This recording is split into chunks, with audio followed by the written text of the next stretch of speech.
এই জম্বির নাম টম। কিছুক্ষণ আগে সে একজন মানুষের মগজ খেয়েছে। এই মগজ খাওয়ার পরেই সে পেয়ে যায় সেই ব্যক্তির স্মৃতি। সে দেখতে পায় এক সুন্দরী মেয়ে যার নাম লিলি। তার হাসি এত সুন্দর ছিল যে টমের জম্বি হৃদয়ও গলে যায়। আসলে টম কিছুক্ষণ আগে লিলির প্রেমিকের মগজে খেয়ে ফেলেছিল, তাই সে লিলির প্রেমিকের স্মৃতি পায়। এরপর সে তার এক সাথীকে নিয়ে খাবারের খোঁজে বের হয়। হঠাৎ তাদের সামনে হাজির হয় সেই লিলি যার স্মৃতি তার মাথায় ঘুরছিল। লিলি যখন গুলি ছুটছিল তখন টম তার দিকে এক দৃষ্টিতে তাকিয়ে থাকে। সে বুঝে যায় সে লিলিকে ভালোবেসে ফেলেছে। টম তাড়াতাড়ি মুখের রক্ত মুছে ফেলে আর লিলির দিকে এগিয়ে যায়।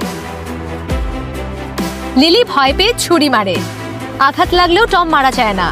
সে লিলির সামনে বসে পড়ে। তার চোখে দেখা যায় এক ধরনের কোমলতা যা একজন জম্বির চোখে সচরাচর দেখা যায় না। কিন্তু তখনই আরো অনেক জম্বি লিলির গন্ধ পেয়ে সেখানে চলে আসে। টম তাড়াতাড়ি নিজের শরীর থেকে রক্ত নিয়ে লিলির মুখে মেখে দেয় যাতে তার গন্ধ ঢেকে যায়। এরপর টম লিলির হাত ধরে জম্বিদের ফাঁকি দিয়ে পৌঁছায় একটা পুরনো ভাঙা প্লেনের ভেতর, যেটাকে টম তার বাসা বানিয়ে রেখেছে। কিন্তু লিলি তখনও ভয় পেয়ে আছে। টম তখন তার নিজের চেহারা ঠিকঠাক করতে ব্যস্ত। সে চায় লিলি তাকে ভয় না পেয়ে বিশ্বাস করুক, কারণ টম এখন আর কথা বলতে পারে না। সে শুধু মুখ নাড়িয়ে বোঝাতে চায়, আমি তোমাকে কষ্ট দেব না। টম আবার লিলির প্রেমিকের অবশিষ্ট মগজ খায় আর লিলির অতীত জানতে পারে।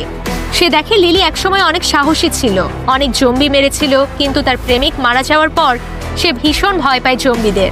টম বুঝতে পারে লিলিকে বিশ্বাস করাতে সময় লাগবে। পরদিন টম আস্তে লিলির কাছে যায়। লিলি ভয়ে একটা ছুরি ধরে থাকে। টম তাকে একটা কম্বল এনে দেয় আর রোমান্টিক গলায় গান বাজাতে থাকে, যেন সে বোঝাতে চায়, আমি সব সময় তোমার পাশে থাকবো। লিলি বুঝতে পারে টম তাকে ভালোবাসে, তাই লিলি এবার ছুরি নামিয়ে রাখে। টম তখন একটা চেয়ারে আরাম করে বসে আর লিলি চুপচাপ তাকিয়ে থাকে তার দিকে।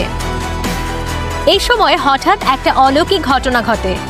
টমের হৃৎপিণ্ড যেন স্বাভাবিক মানুষের মতো ধকধক করতে শুরু করেছে। লিলি এবার তার প্রতি আর কোনো সন্দেহ রাখে না। সে বলে, আমি খুব ক্ষুধার্ত, কিছু খেতে চাই। টম খুশিতে লাফিয়ে ওঠে, দৌড়ে বাইরে যায় খাবার আনতে। সে বাইরে যেতেই লিলি পালাতে চেষ্টা করে, কিন্তু পথ আটকে দাঁড়িয়ে আছে শত শত জম্বি।